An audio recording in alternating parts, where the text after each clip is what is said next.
Drug free society కోసము తెలంగాణ ప్రభుత్వం చాలా అంటే చాలా ఒక పెద్ద ఉద్దేశం పెట్టుకోవడం జరిగింది. దానికి తగ్గట్టుగా హైదరాబాద్ సిటీ పోలీస్ కూడా నార్కోటిక్స్ అనేది ఒక టాప్ ప్రయారిటీ పెట్టుకోవడం జరిగింది. మనము ఆల్రెడీ మన దగ్గర హెచ్న్యూ అని చెప్పి ఒక వింగ్ ఉంది. గతంలో 322 కేసెస్ బుక్ చేస్తే ఈసారి 368 కేసెస్ని మనము కట్టడం జరిగింది.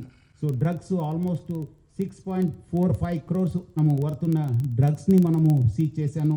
మనకు ఇప్పుడు 2 టీమ్స్ ఉన్నాము. వచ్చే సంవత్సరము దీన్ని జోనల్ వైజ్ కూడా టీమ్స్ పెట్టడం జరుగుతుంది. 7 టీమ్స్ పెట్టడం జరుగుతుంది. ఆల్రెడీ దాని దిశలు కూడా మనము కసరత్ చేయడం జరుగుతుంది.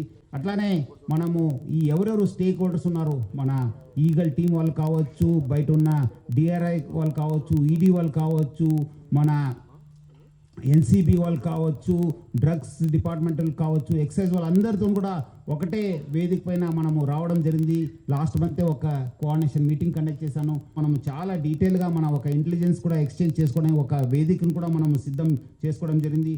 సో వచ్చే రోజు ఈ ఇంటెలిజెన్స్ గ్యాదరింగ్ పైన డ్రగ్స్ ఎక్కడెక్కడి నుంచి వస్తున్నాం, ఎవరెవరు తీసుకుంటున్నారు, who are the main suppliers అనే పైన మనం ఆ నెట్వర్క్ని డిస్మాంటిల్ చేయడానికి హైదరాబాద్ సిటీ పోలీసు చాలా ఒక ప్లాన్ చేయడం జరుగుతుంది. వచ్చే రోజు మనకు దీనిపైన ఇంకా ఉక్కుపాదం మోపుతాను. నార్కోటిక్స్లో పట్టుకోవడం ఒక ఎత్తు అయితే మనము కేసు ఇన్వెస్టిగేట్ చేయడం కూడా ఒక పెద్ద సాహసము. హెచ్న్యూను ఇంకా స్ట్రెంగ్తన్ చేసి హెచ్న్యూ ఓన్లీ మనకు ఒక ఇన్ఫర్మేషన్కి ఇంటెలిజెన్స్ గ్యాదరింగ్ పెడితే, ఇంకోటి వైపు ఒక ఎన్డీపీఎస్కి ఇన్వెస్టిగేషన్కి ఒక సపరేట్ వింగ్ తీసుకొచ్చి ఒక డీసీపీ స్థాయి అధికారిని అక్కడ పెట్టేసి ఆయన కింద కూడా టీం చేసేసి ఎక్కడెక్కడ కమర్షియల్ క్వాంటిటీ ఉన్నాం దానిపైన ఫోకస్గా ఇన్వెస్టిగేషన్ చేయడం జరుగుతుంది.